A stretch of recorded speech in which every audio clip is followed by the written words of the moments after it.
오늘 말씀은 성도의 기쁨이라는 제목을 갖고 함께 말씀을 나누고자 합니다.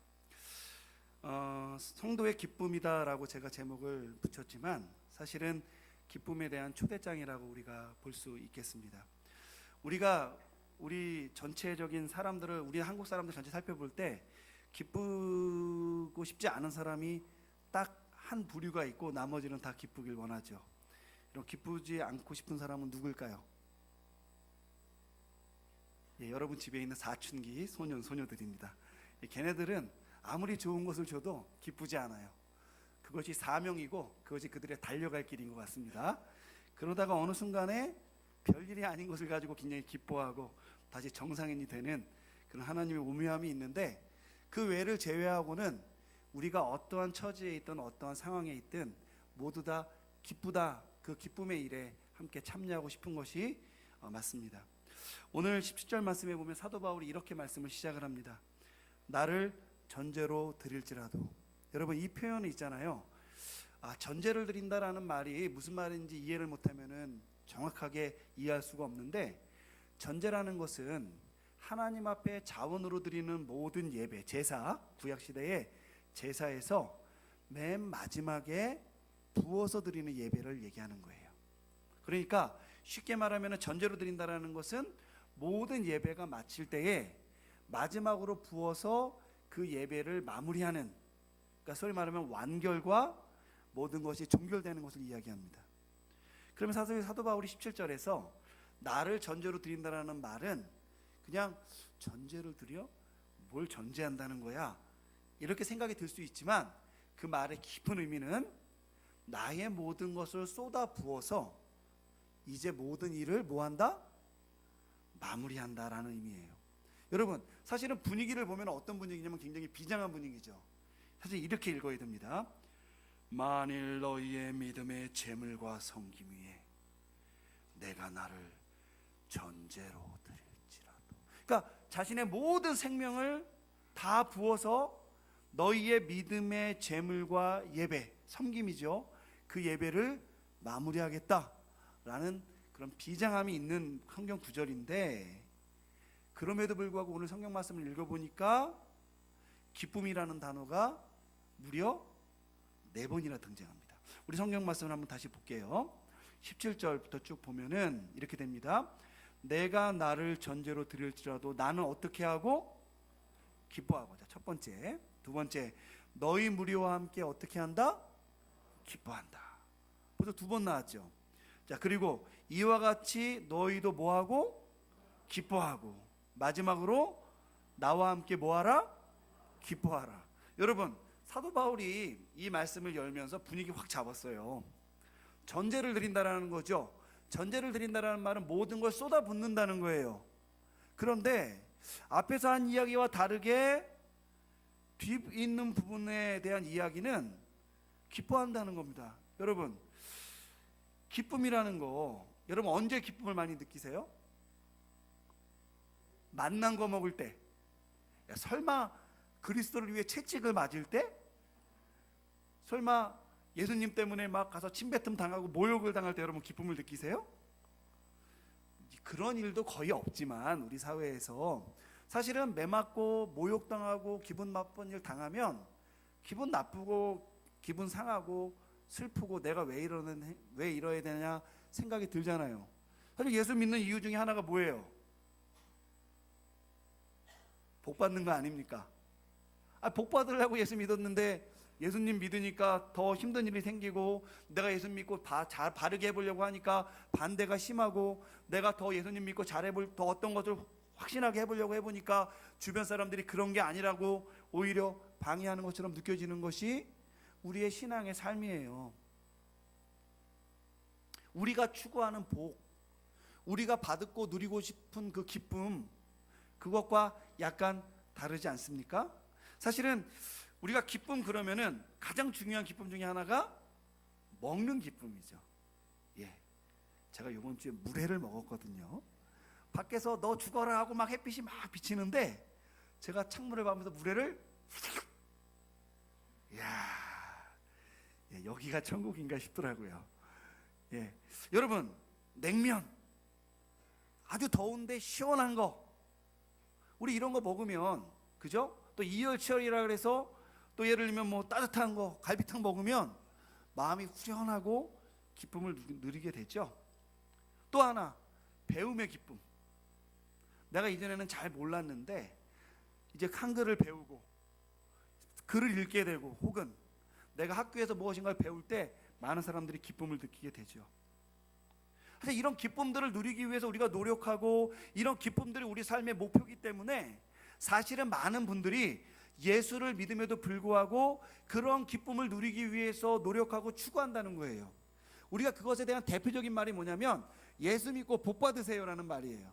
그래서 예수님이 믿었는데 내가 생각하는 복이 오지 않고, 내가 믿고 있는 기쁨이 오지 않고, 내가 찾고자 하는 그런 결과가 나오지 않으면 예수님이 날 버렸나? 내가 혹시 뭔가 잘못한 것이 있나? 내가 혹시 문제가 있나라고 우리가 생각을 하게 된다는 거예요. 그런데 사도 바울이 무려 이 짧은 구절에서 기쁨을 4번이나 얘기했는데, 그죠?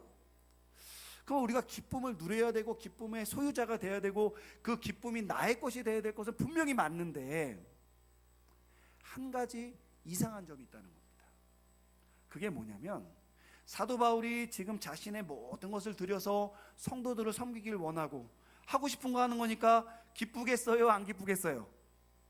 기쁘죠. 여러분, 가장 기쁜 일은 뭐냐면은 내가 하고 싶은 일을 하는 게 기쁜 거예요. 근데 사도 바울이 있잖아요, 복음을 전하는 일이 자신이 하고 싶었던 일이니까 실컷 복음 전하고 기쁘다, 기뻐하라, 같이 기뻐하자라고 얘기할 수는 있는데, 성경책을 잘 읽어보면 사도 바울이 지금 어디에 있냐면은 감옥에 있어요. 여러분, 감옥 갔다 오신 분들 계시죠? 아니 뭐 갔다 오신 분들 있을 수 있어요. 예, 저는 뭐 감옥에 갈 정도는 아니지만 예전에 우리 학교에 문제가 있어가지고 이렇게 데모를 하러 나갔어요. 예, 뭐 저는 뭐 대단한 사람은 아닌데 뭐 가니까 학교를 위해서 가자 그래서 갔어요. 갔는데 이제 데모를 하다 보니까 이제 경찰차들이 와가지고 이렇게 차에 싣고 어딘가 데리고 가더라고요. 그래서 이제 구치소에 한번 갔습니다. 그런데 이제 구치소에 갔는데 한 3일 정도 있었어요. 3일 정도 있었는데 아마 그때 당시에 그 형사님이 집사님이었나 하여튼 교회에서 이렇게 뭐 일을 하시는 분이어서 전도사님들이 떼거지로 이제 구치소에 왔잖아요. 제가 신학대학 다닐 때 갔단 말이에요, 구치소에. 그러니까 전도사님들이 떼거지로 이제 구치소에 오니까 환경을 좋게 해주셨어요. 그래도 거기 있다 보니까 굉장히 불편한 게 있었는데, 그게 뭐냐면은 밥을 먹는데 쌀밥이랑 이 단무지만 주는 거예요. 그걸 3일 먹었어요. 아침, 점심, 저녁, 아침, 점심, 저녁, 아침, 점심, 저녁. 여러분, 몸도 편하게 해주고 에어컨도 틀어주고 전도사님들이라고 대우도 해주고, 우리도 거기서 예배도 드렸어요. 교수님 한 분도 잡혀가셨거든요. 지금 그 창신교회에 계시는 유상석 교수님이라는 분이 계신데 저한테 스승님인데, 그분도 같이 가셔서 같이 기도회도 하고 했어요. 구치소에서. 옥문이 열리진 않았습니다. 예, 안타깝게도. 그런데 제가 거기 있어 보니까 굉장히 힘든 게 뭐냐면은 쌀밥이랑 단무지만 주는 거예요. 깍두기가 먹고 싶어요.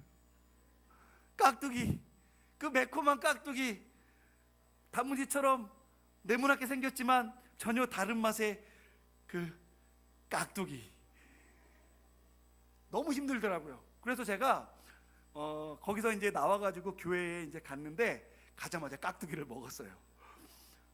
여러분, 오늘날 같은 날에도 구치소에서 2, 3일 정도 먹고 싶은 거 못 먹고 힘들고, 그죠?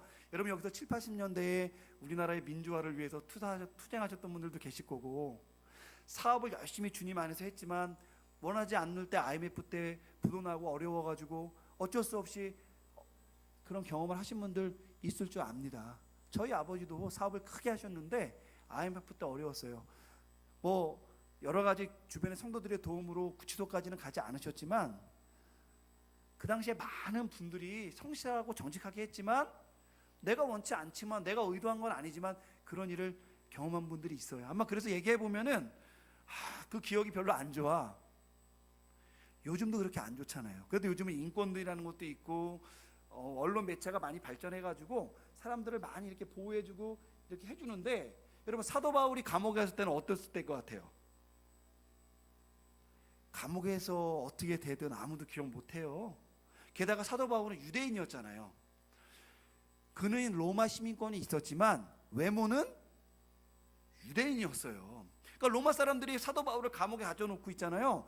나중에 로마 시민인 줄 알고 막 두려워 떨었던 거예요. 그럼 그 얘기는 뭐냐면은 사도 바울을 감옥에 집어넣었을 때 그냥 외지인, 이방인인 건, 유대인인 걸 알고 막 바울에게 행동했다는 거죠. 그러니까 나중에 나올 때 나 로마 사람인데 라고 하니까 그 가두었던 사람들이 벌벌 떨면서 내가 혹시 로마 사람에게 잘못한 것이 없는가, 그렇게 막 벌벌 떠는 이야기가 성경에 등장해요. 그러니까 사도 바울이 감옥에서 나오기 전까지 감옥에서 많은 어려움과 고초를 당했다는 거예요. 그 감옥 가운데 있을 때에 썼던 편지가 지금 우리가 읽은 편지야. 근데 사도 바울이 거기서 뭐라고 얘기했다는 거예요? 기뻐하고 기뻐하며 기뻐하고 나랑 기뻐하라. 여러분, 둘 중에 하나입니다. 사도 바울은 이상한 사람일 수 있어요. 여러분 되게 덥잖아요. 요즘 더운데 핸드폰을 놓고 나왔어. 지하철까지 걸어왔는데, 그럼 여러분, 이제라도 핸드폰이 생각이 났으니까 기쁜 마음으로 와 나의 핸드폰을 찾으러 가자고 집까지 15분 동안 걸어가요. 이러면서 가요. 그렇지 않습니까? 우리가 있잖아요, 이 햇빛에서 단 15분 걷는 것만 해도 기뻐할 수가 없어요. 여러분 배고프면 기뻐요, 화나요? 나는 배고프니까 살이 빠지겠지, 할렐루야, 큰 기쁨이 나에게 있네 라고 생각합니까? 너 나 밥 어디 쓴 거야, 이거 언제 해먹어, 더워 죽겠는데 짜증나, 이래요. 그렇잖아요. 예, 저도 그렇습니다. 목사라고 하면 다르겠어요. 안 먹으면 배고프고 더우면 화나고, 에어컨 앞에 서면 할렐루야 했다가 에어컨 꺼지면 화가 나고, 교회 올 때 차 타고 올 때 에어컨 타고 오니까 할렐루야 찬양을 부르다가 역까지 2층까지 걸어 올라오니 화가 나고 열불이 나다가 여기 딱 앉으니까 에어컨이 탁 나오니까 또 주님이 나를 사랑하시는구나. 여러분 이게 우리 인간의 모습이잖아요. 근데 사도 바울은 지금 감옥에 고난과 채찍을 맞으면서 들어가 있는데 성도들에게 편지를 하면서 뭐하라? 기뻐하라고 한다는 거예요. 그러니까 사도 바울이 이상한 사람이거나 아니면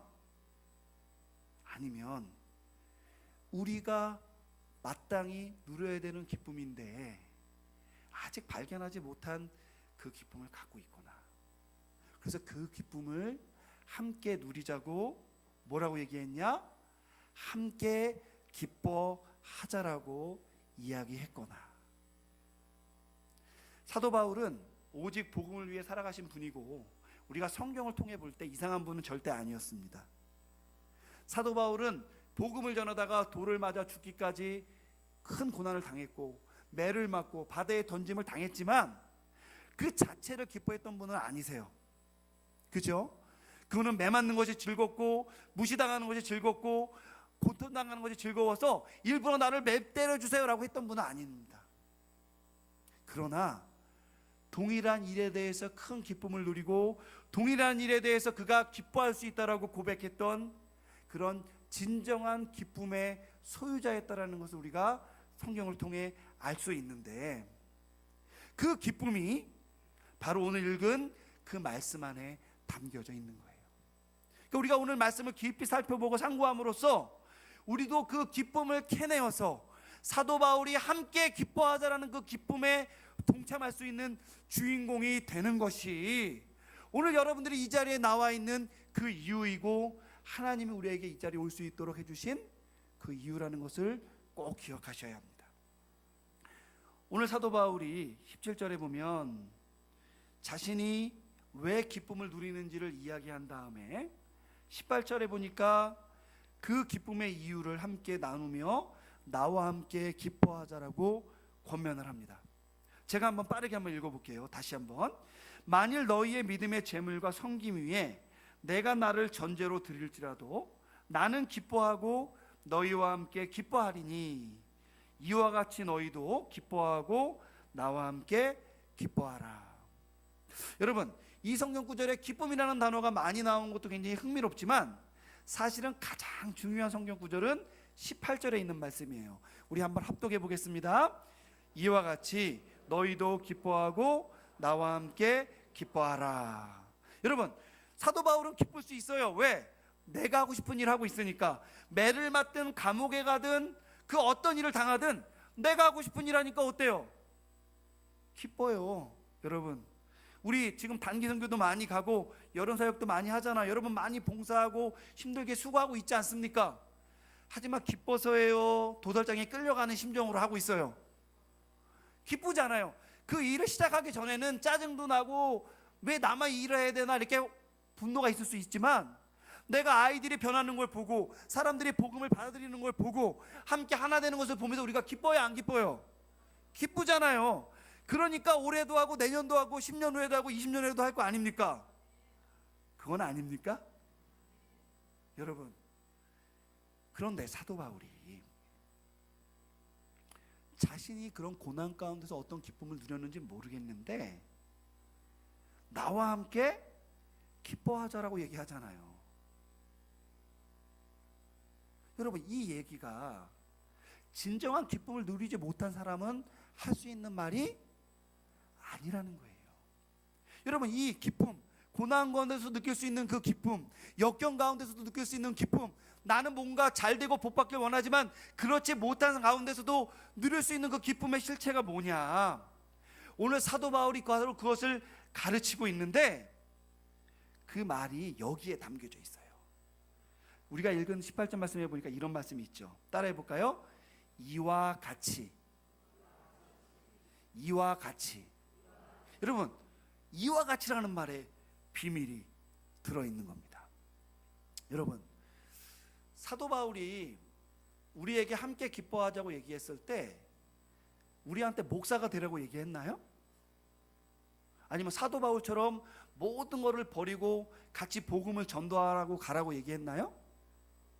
여러분, 지지난주에 우리 문정배 선교사님 오셔서 은혜로운 말씀 전했는데 만약에 문정배 선교사님이 은혜로운 말씀을 전한 다음에 바로 이 자리에서 지금 저랑 조지아로 가서 복음을 전할 사람, 그 마음이 뜨겁고 부르심에 응할 사람 다 일어나십시오 그러면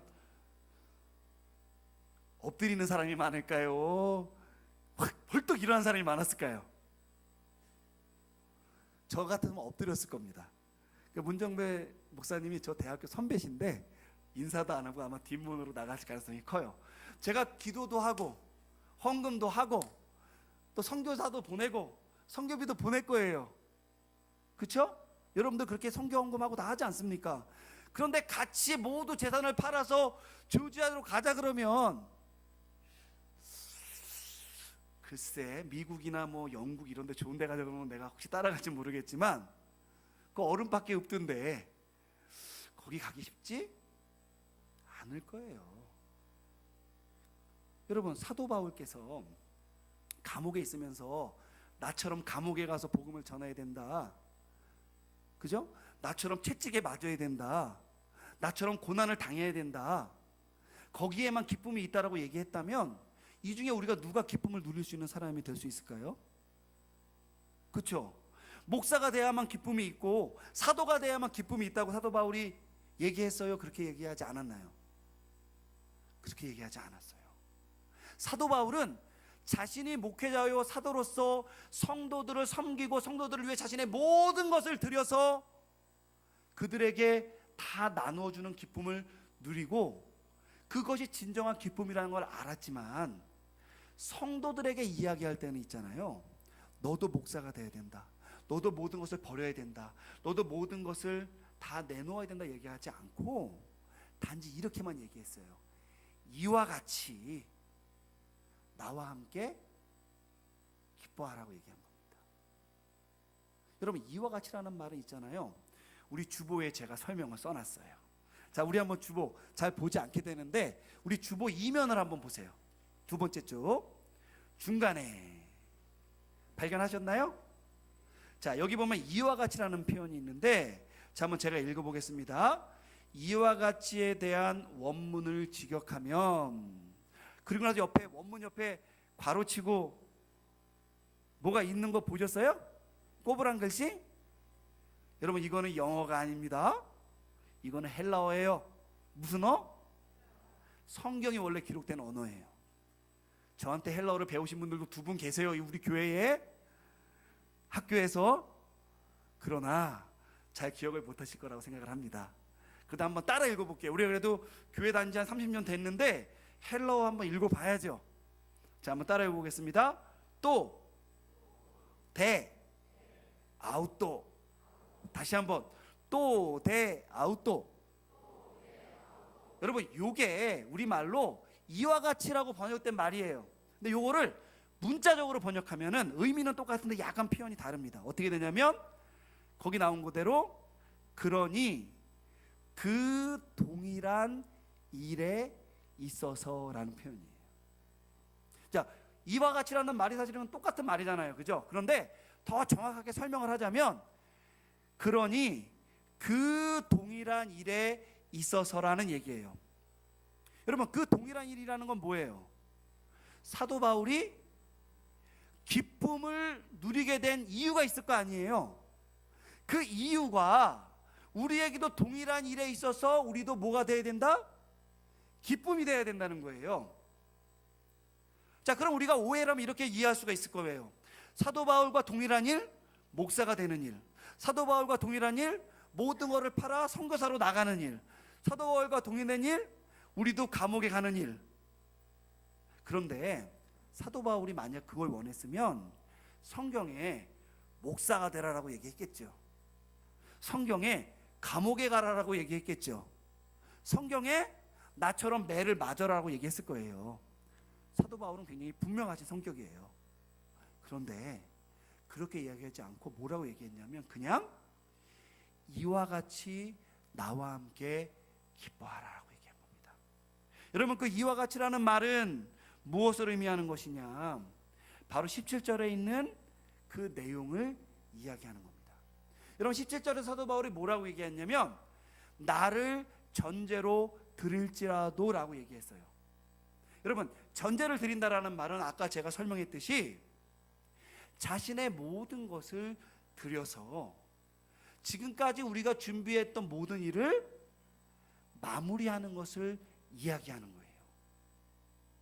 여러분, 여러분들 어떤 일을 할 때 처음이 쉬워요? 중간이 쉬워요? 마무리가 쉬워요? 다 어렵죠? 반대로 물어볼게요. 처음이 어려워요? 중간이 어려워요? 마무리가 어려워요? 우리가 일반적으로는 처음이 어렵습니다. 교회 나오는 게 어려워요. 그죠? 양보하는 게 어렵고 용서하는 게 어려워요. 그런데 막상 하고 나면은 교회에 계속 나오는 게 어렵죠. 내가 그 사람을 끝까지 용서하는 게 어렵습니다. 왜냐면 이 사람은 계속 나에게 나쁘게 하는 거예요. 나는 처음에 용서하는 게 어려웠는데 용서를 했는데 끝까지 나에게 해코지하고 나쁘게 해. 그러니까 그 용서를 뭐 하는 게 어려워요? 유지하는 게 어려워. 근데 끝까지 유지했지만 결국 맨 마지막에 그래도 나는 너를 용서할 거야. 여러분, 이거 굉장히 어렵습니다. 한 번, 두 번, 세 번, 네 번, 네, 다섯 번까지 참아, 여섯 번, 일곱 번까지 참았어요. 하면 여덟 번째 어떻게 됩니까? 결과적으로 못 참아요. 저도 그래요. 셉니다. 빨리 갖다 놔. 하나, 둘, 셋, 안 갖다 놔요. 넷, 다섯, 그래도 안 갖다 놔. 여섯, 이러다가 5천까지 세야 돼. 제 아들이 5살인데 제가 목사님으로 권위 있게 얘기해도 전혀 알아듣질 않아요. 예, 권위가 없는. 하기야 뭐 5살짜리 애한테 무슨 목사의 권위가 필요하겠습니까만 숫자를 20까지 되면 그 숫자가 좋다고 막 계속 세래요. 결과적으로 어떻게 되느냐? 너! 이게 그러면 안 되는데 그렇게 소리를 질러야 이 5살짜리 철없는 녀석이 아빠가 숫자를 세는 게 아니라 나한테 똑바로 하라구나 라고 하는 것을 깨닫고 이제 어떤 행동을 하게 되는 거죠. 여러분, 내가 처음에 참는 거 숫자 3까지 사는 거 쉽죠. 20까지 세는 거 괜찮아요. 하지만 걔가 변할 때까지 5천까지 10,000까지 세는 건 할 수 있겠어요? 못하겠어요? 저는 못합니다. 저는 20까지가 한계예요. 21가 되는 순간 화가 나요. 무슨 말입니까? 마지막까지 그 일을 감당하는 게 어려운 거거든요. 근데 사도 바울이 자신을 전제로 드린다고 했을 때에는 모든 것의 그 마지막을 자신이 다 드린다고 얘기한 겁니다. 여러분, 사실은 여러분 이런 의미가 어디에도 그대로 등장하냐면은 디모데후서 4장에도 등장합니다. 여러분 디모데후서 한번 4장을 한번 찾아보겠습니다. 자, 디모데후서 4장 5절에서 8절을 보면은 사도 바울이 전제로 드린다라는 말이 무슨 말인지를 다시 한번 표현해 놨어요. 자, 한번 찾아보도록 하겠습니다. 디모데후서 4장 5절로부터 8절 우리 한 목소리로 합독하겠습니다. 시작. 그러나 너는 모든 일에 신중하여 고난을 받으며 전도자의 일을 하며 내 직무를 다하라. 전제와 같이 내가 벌써 부어지고 나의 떠날 시각이 가까워 왔도다. 나는 선한 싸움을 싸우고 나의 달려갈 길을 마치고 믿음을 지켰으니 이제후로는 나를 위하여 의의 면류관이 예비되었으므로 주 곧 의로우신 재판장이 그날에 내게 주실 것이며 내게만 아니라 주의 나타나심을 사모하는 모든 자에게도니라. 아멘. 여러분, 이 성경 구절은 있잖아요. 사도 바울께서 자신의 모든 사역을 마치고 순교를 앞둔 시점에 자신의 수제자인 디모데에게 보낸 편지예요. 5절에 있는 그 내용 있죠. 그러나 너는 할 때 그 너가 누구냐면은 디모데입니다. 디모데에게 뭐라고 얘기하냐면 모든 일에 신중하라. 여러분, 신중하라는 것은 신중, 이걸 얘기하는 게 아니에요. 잘 분별하고 모든 일을 지혜롭게 판단하라는 얘기고, 고난을 받으라는 얘기는 채찍을 때리라는 얘기가 아니라 네가 주님의 자녀로서 온전히 살아가고자 할 때, 여러분 디모데만 주님의 자녀 아니죠? 여러분들이 주님의 자녀로서 일터나 가정이나 교회에서나 그 어디에서나 온전히 살아가고자 할 때, 나는 의롭게 살아가려고 하니 의롭지 않은 사람은 나를 어떻게 할까요? 반대하겠죠. 나는 정직하게 살고자 하니 정직하지 않은 사람들은 어떻게 할까요? 나를 반대하겠죠. 당연히 뭐가 찾아오겠습니까? 고난이 찾아오는 거예요. 왜요? 그분들에게 익숙하지 않은 일을 내가 하니까 그분들이 나를 방해함으로써 나에게 고난이 찾아오는데, 디모데에게 사도 바울이 바로 네가 온전한 주님의 제자로서 하나님의 종으로서 하나님의 사명자로 살아가면 당연히 고난이 쫓아올 텐데 그 고난을 잘 감내하며, 또한 디모데는 사역자였죠. 내가 맡은 전도자의 일을 잘 감당하고 마지막으로 직무를 다하라 라고 권면을 하고 있는 거예요. 여러분, 디모데에게 준 것이지만 우리 모든 믿는 자들에게도 동일한 권면이 될 수 있습니다. 그러면서 사도 바울이 뭐라고 이야기하냐면 이렇게 말한 거예요. 전제와 같이 내가 벌써 부어지고 나의 떠날 시각이 어떻다? 가까웠다. 여러분, 이 말은 우리가 뭘 의미하는지 잘 알고 있죠? 사도 바울께서 나의 떠날 날 시각이 가까워왔다. 이건 결국 뭘 얘기하는 거예요? 사도 바울의 순교를 이야기하는 겁니다. 그가 이것을 환상 가운데 보았는지 기도 가운데 깨달았는지 알 수는 없으나 사실은 사도 바울의 삶은 이 마지막으로 디모데후서를 발송하고 이 땅에서 사역을 다 마치게 됩니다. 전승에 의하면 악독한 네로 황제에 의해서 목이 잘려 순교를 하게 돼요. 그 전에 쓴 마지막 편지입니다. 근데 여기에도 사도 바울이 뭐라고 썼냐면 전제와 같이 내가 벌써 부어졌다 얘기합니다. 전제와 같이 내가 먼저 부어졌다. 이 말은 내가 모든 일을 어떻게 했다? 다 마쳤다라는 거예요. 그게 바로 7절에 있는 말씀이에요. 한번 우리 7절에 있는 말씀 같이 읽어보겠습니다. 시작.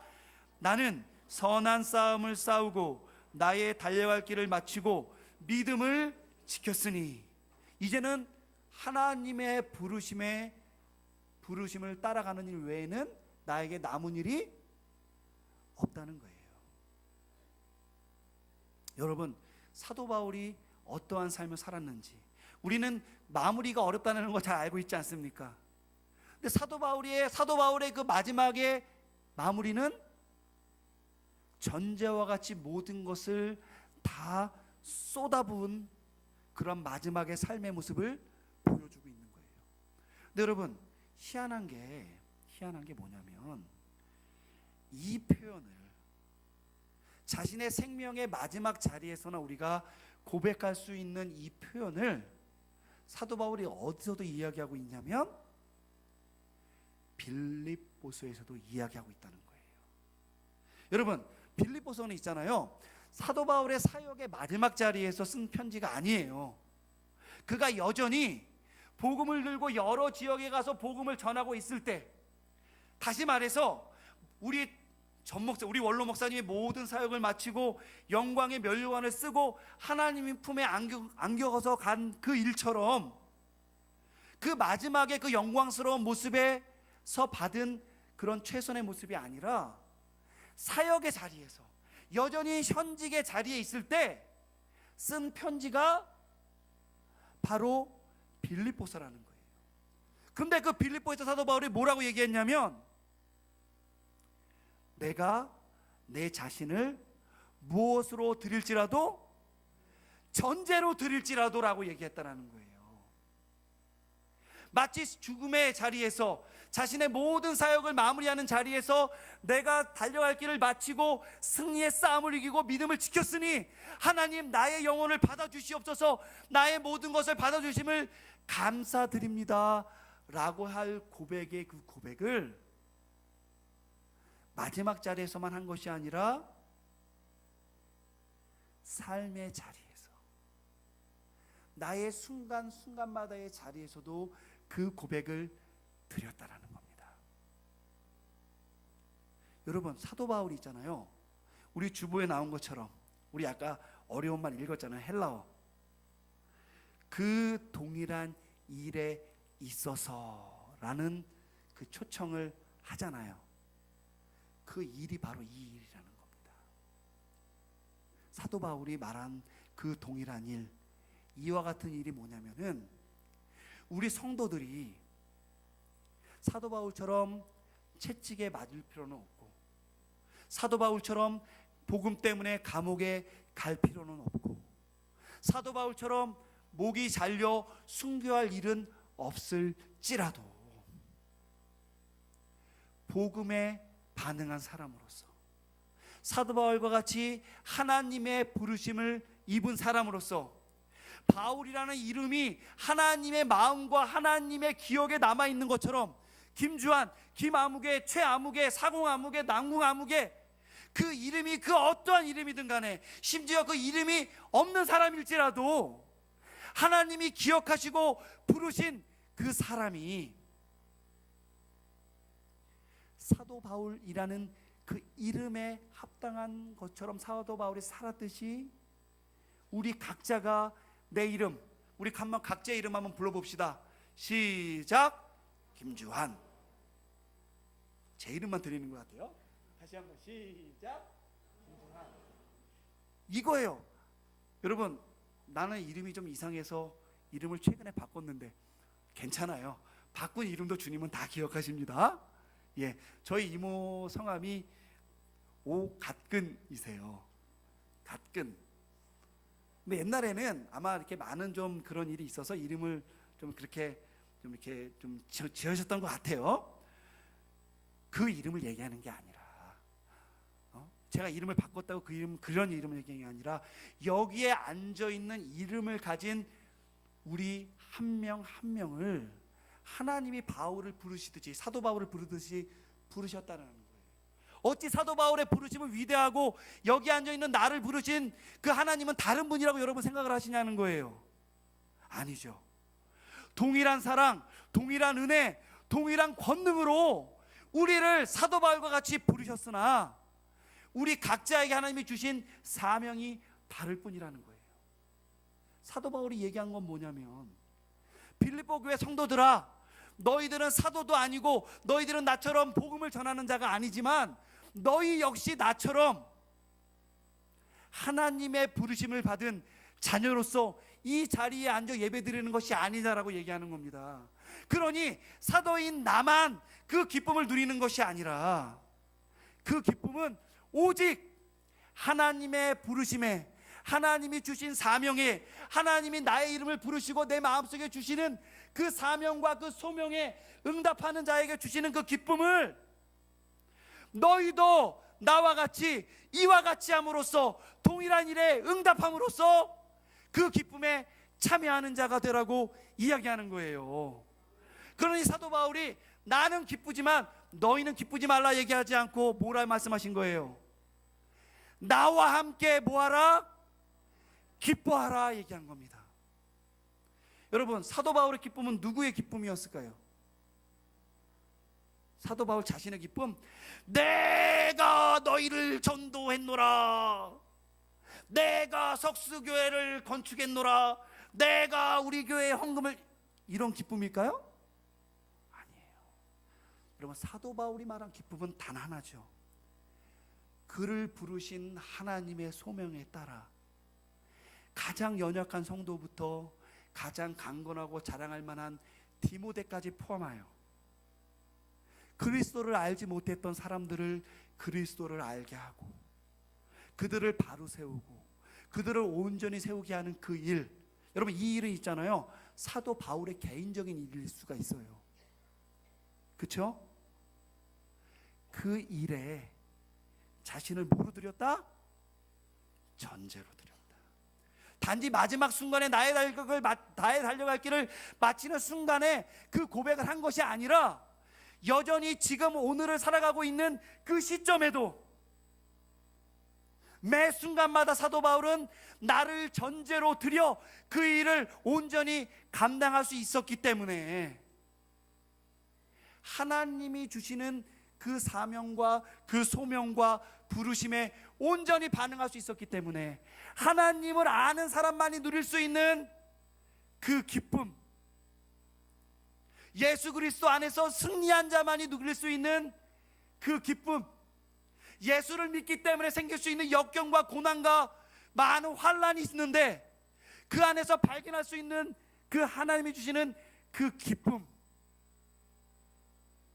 그 기쁨을 먼저 누리고 그 기쁨을 이제는 함께한 성도들에게 너희들이 기쁨의 소유자가 되라, 그 동일한 방식으로 그 일에 동참함으로, 저는 목사로서 학교에서 가르치는 사람으로 열심히 연구하는 일로, 우리 담임 목사님, 부목사님들은 석수교회 성도들의 영혼을 살리고 복음을 살리는 일로, 우리 목사님 특별히 GMS 이사장으로서 세계 선교를 섬기니까 그 일을 온전히 감당함으로, 성가대는 성가대의 일로, 반주자는 반주자의 일로, 방송실은 방송실의 일로 나에게 주어진 그 사명이 무엇이든 간에 그것이 비록 교회뿐만 아니라 나의 직장과 나의 가정과, 여러분 제 친구들이 목사들이 많아요. 저는 대학교 때부터 신학교를 나와서 계속 신학만 했습니다.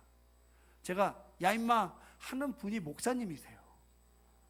목사님에게 야인마 해가지고 정말 이게 하나님 보시기에 기쁠 일일지 모르겠으나 제가 제 친구들한테 얘기를 해요. 근데 제 친구들 중에서 목사님인데 아이가 없는 사람들이 많아요. 그 제가 입양도 소개해보고 이렇게 해보기도 했는데 여러 가지 잘 되지 않습니다. 제 친구가 제가 그렇게 소개해서 열심히 했는데 잘 안 돼서 현재는 그냥 부부, 목사님과 사모님이 두 분이 사시는데 지금 어떤 사역을 하냐면은 미국에서 장애인 사역을 해요. 제가 물어봤어요. 야 친구야, 저랑 아주 초등학교 유치원 때부터 같이 대학교까지 다 나왔어요. 신대원까지. 그러니까 같은 노예에서 목사 안수까지 받은 친구예요. 그러니까 저랑은 그냥 그냥 그런 친구입니다. 유치원도 같이 나 용인제일선교원 거기 같이 나온 친구예요. 그러니까 저는 다른 사람들을 말 못했는데 제가 입양하자 이렇게 얘기했어요. 제 친구한테. 내가 알아봐 줄 테니까 입양하자. 근데 결국 절차가 잘 안 돼서 못했어요. 그 친구가 나중에 제가 물어봤더니 뭐라 그러냐면, 장애인을 만나보니까 내가 품어야 될 가족이 너무 많다. 여러분, 저는 아이가 둘이 있어요. 전 친구입니다. 그 장로님, 권사님 제가 가끔씩 만나면 죄송해요. 왜요? 어릴 때부터 같이 자랐는데 저는 자녀가 있고 제 친구는 자녀가 없잖아요. 제가 죄송할 일은 아닌데 제가 그 어머니 아버지 같은 분이니까 제가 죄송해요, 사실은. 그래서 갈 때 혼자 가요. 저는 애들 안 데리고 갑니다. 왜요? 죄송해서. 제 친구가 저한테 그 말을 전했어요. 친구 목사님이 그 말씀을 전했을 때, 하나님이 나에게 자녀를 주시지 않는 대신에 이 많은 부모가 있으나 부모가 감당할 수 없고, 그죠? 그 누구의, 우리가 저 같은 경우에는 자녀가 있고 가족이 있는데 그 일에 전전전력하기가 굉장히 어려워요. 사실은 걸림이 됩니다. 제가 고아원에서 사역을 하는데 저는 아이가 있잖아요. 고아 아이들을 볼 때마다 제가 어떻게 대해야 될지 지금 6년 됐는데 잘 모르겠어요. 제가 제 아들을 대하듯이 대해야 되는 건지 아닌지. 여러분 어떠세요? 우리 여전 도사님도 장애인 사역을 하시잖아요. 그렇죠?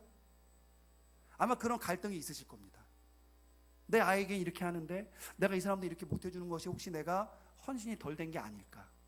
여러분 자리에서 그런 거 있으시잖아요.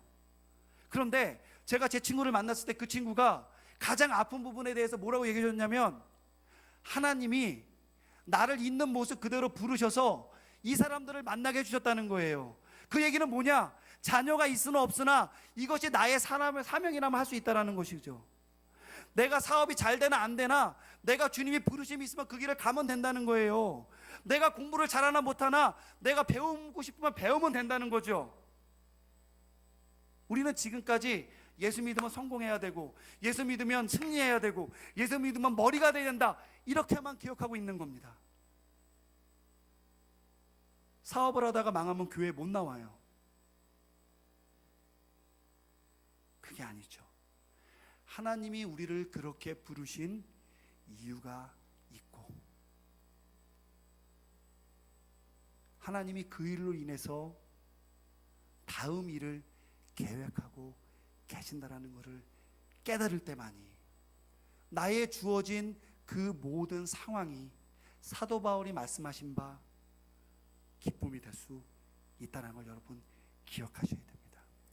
한 가지 조건은 뭐라 그랬어요? 이와 같이.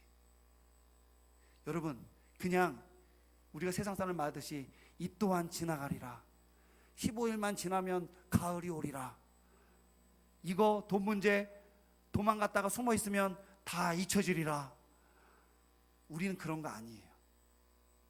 결과만 좋으면, 사도 바울이 맨 마지막에 나를 전제로 드린다, 나의 모든 싸움을 마쳤다 할 때 그 결과만 좋아서 좋았던 게 아니라, 그 동일한 말이 현재 과정 중에서도 동일하게 사도 바울이 쓰고 있잖아요. 그 말인즉 우리 그리스도인의 헌신과 우리 그리스도인의 수고와 우리 그리스도인이 갖춰야 될 그 헌신과 수고는, 내가 부유함에 처했든지, 내가 빈곤에 처했든지, 내가 잘 나가고 있든지, 내가 잘나지 못하고 있든지, 내가 감옥에 있든지, 내가 6성급 호텔에서 누워 있든지, 그 어느 곳에 있든지, 하나님이 김 아무아무개, 최 아무아무개, 사공 아무아무개, 남궁 아무아무개, 심지어는 이름이 없는 그 사람을 부르셨을 때 주었던 그 사명, 자녀를 키우는 일부터 남을 돕는 일과 내 집 앞에 있는 짐을 청소하는 일, 혹은 내가 회사에서 청소하는 일을 했다면 그 일, 학교에서 가르치는 일이 있다면 그 일, 이 모든 것이 우리 인간의 자랑과 기쁨으로 넘쳐나는 것이 아니라 오직 하나님께서 나에게 맡기신 일이라는 생각을 가지고 그 일에 교만함과 자만함 없이 내 것이다, 내가 했다, 나야, 내가 아니면 안 돼, 오직 나뿐이야 라가 아니라 주님이 나에게 맡기셨기 때문에 부끄러움 없이 담대함으로 그 일을 감당할 때 사도 바울이 손 내밀어 초청한 그 일, 나와 함께 뭐하자? 기뻐하라. 나는 그 기쁨의 주인공이 될 수 있다는 걸 여러분 꼭 기억하시길 주님의 이름으로 축원드립니다. 여러분, 이거는 바울의 초청이 아니에요. 사도 바울이 고린도전서 11장 1절에 다음과 같이 얘기했습니다. 여러분 성경 한번 찾아보세요. 고린도전서 11장 1절. 우리 이 성경 구절 한 구절만 읽고 함께 기도하도록 하겠습니다. 사도 바울이 그렇게 행동했던 이유는 그가 무슨 큰 깨달음이 있는 교주고 그런 게 아니었어요. 결국 이 모습이 우리가 바라는 바 예수를 닮고 그의 십자가를 지고 가는 일이라는 것을 사도 바울이 분명히 말씀해 줍니다. 고린도전서 11장 1절 시작. 내가 그리스도를 본받는 자가 된 것 같이 너희는 나를 본받는 자가 되라. 여러분 자녀에게, 제자에게, 여러분 식구에게, 초신자에게 내가 바울을 통해 그리스도를 본받은 자가 됐던 것 같이 내 모습을 보고 너희도 이 기쁨에 함께 동참할 수 있는 자가 되기를 바란다 라고 얘기할 수 있는 그런 진정한 주님의 제자, 진정한 기쁨의 소유자, 기쁨에 나눌 수 있는 자들이 되기를 주님의 이름으로 축원드립니다. 우리 다 함께 일어나